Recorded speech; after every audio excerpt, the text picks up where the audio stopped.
Hi friends, అందరికీ నమస్తే. ఈరోజు అయితే నేను చిలగడ దుంప చిప్స్ చేస్తున్నా. చూడండి, నేనైతే ఇవి ఏంటంటే మొత్తం కట్ చేసేసాను.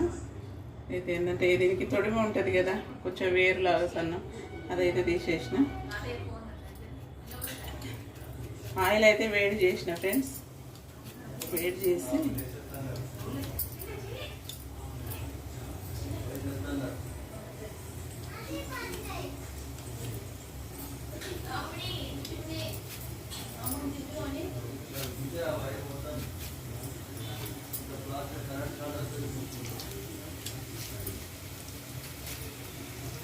చూడండి ఫ్రెండ్స్, ఎలా చేస్తున్నాను.